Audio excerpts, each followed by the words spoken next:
The story of Cain and Abel. इंसानी तारीख का सबसे पहला कत्ल। 9।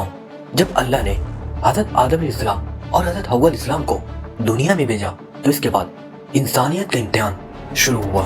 हज़रत आदम इस्लाम और हज़रत हव्वा इस्लाम के इस दुनिया में आने के बाद उनकी औलाद तेजी से दुनिया में फैलने लगी, जिसके बाद हज़रत आदम इस्लाम अपनी औलाद को दीन सिखाने लगे और उन्हें एक अल्लाह की इबादत करने का हुक्म देने लगे।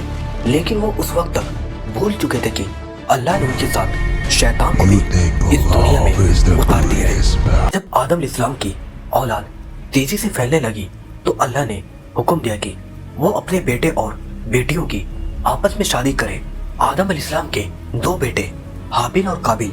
तो आदम इस्लाम ने अपने बेटे हाबिल की शादी एक खूबसूरत लड़की के साथ करने का फैसला किया और अपने दूसरे बेटे काबिल की शादी एक ऐसी लड़की के साथ करने का फैसला किया जो कि उतनी खूबसूरत नहीं थी।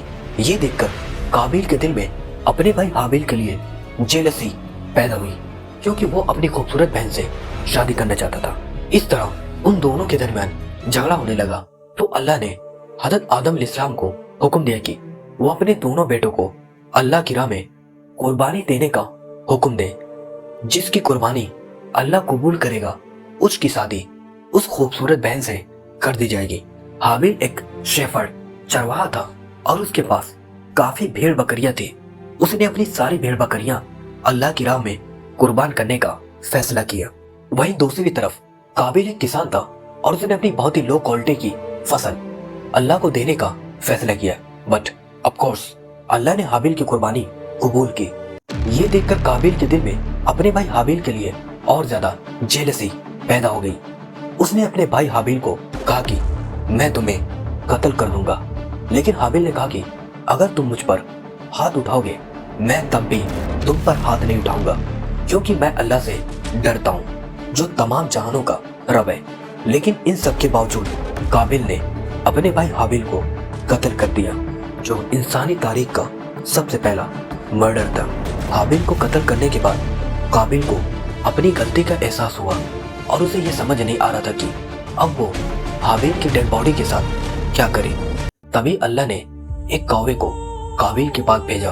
उस कौवे ने काबिल के सामने जमीन को कुरेदना शुरू किया, जिसे देखकर काबिल को आइडिया आया और उसने अपने भाई हाबिल को जमीन में दफन कर दिया। एंड आप सल्लल्लाहु अलैहि वसल्लम ने फरमाया कि जब भी इस दुनिया में कोई इंसान किसी का कत्ल करता है तो उसके गुनाह का एक हिस्सा काबिल के अमाल में डाला जाता है, क्योंकि उसी ने कत्ल का आगाज किया था।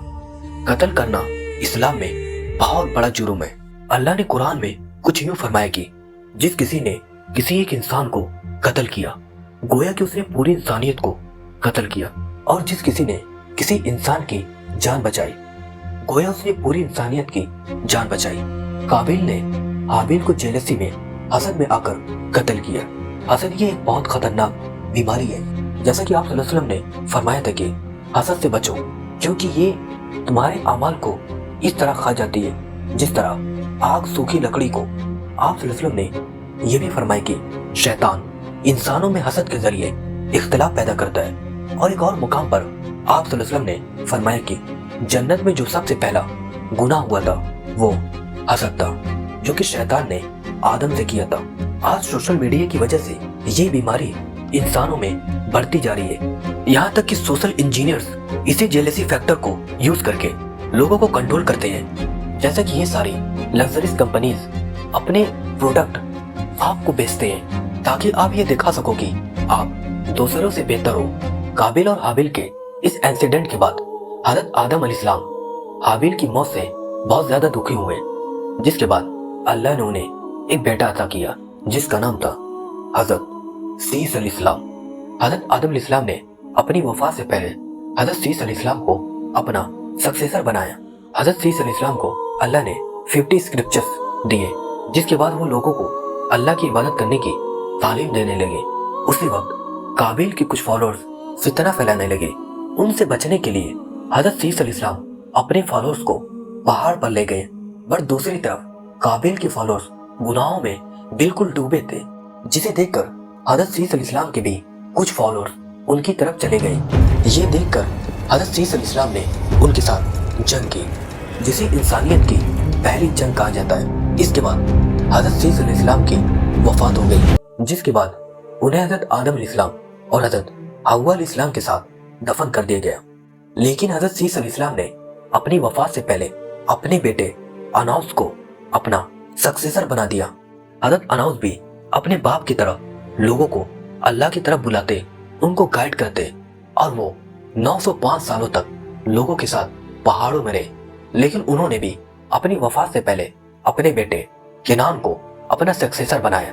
हज़रत केनान भी अपने बाप और दादा की तरह लोगों को अल्लाह की तरफ बुलाते, उन्हें गाइड करते, और वो भी 910 साल तक जिंदा रहे। उन्होंने भी अपनी वफात से पहले अपने बेटे महालिलील को अपना सक्सेसर बनाया। हज़रत महालिलील भी लोगों को अल्लाह का दीन सिखाते हैं।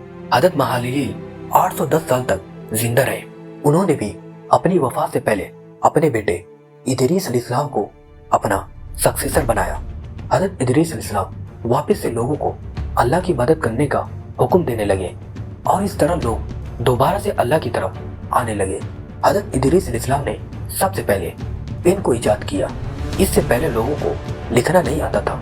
हज़रत इदरीस अलैहिस्सलाम को अल्लाह ने ये इल्म दिया था कि वो स्टार और प्लैनेट्स के मूवमेंट को समझते थे, लेकिन वो ज्यादा देर मुसलमानों में नहीं रहे। अल्लाह ने उन्हें जन्नत में बुला लिया। कुछ स्कॉलर्स ये कहते हैं कि उनकी वफात भी जन्नत में हुई थी, लेकिन कुछ का कहना है कि वो इस दुनिया में वापस आए, जिसके बाद उनकी यही वफात हुई। पर जब आप सल्लल्लाहु अलैहि वसल्लम मेराज पर गए थे, तो आप सल्लल्लाहु अलैहि वसल्लम की चौथे आसमान पर हज़रत इदरीस अलैहिस्सलाम से मुलाकात हुई थी। लेकिन हज़रत इदरीस अलैहिस्सलाम की मौत एक मिस्ट्री है। कुछ थ्योरी ये कहती है कि इजिप्टियन जिस थॉट नामी गॉड की पूजा करते थे, वो दरअसल इदरीस ही है, क्योंकि थॉट की पर्सनालिटी हज़रत इदरीस अलैहिस्सलाम की पर्सनालिटी से काफी मैच करती है। उसे भी God of writing and knowledge कहा जाता है। लेकिन सच क्या है, ये सिर्फ अल्लाह जानता है।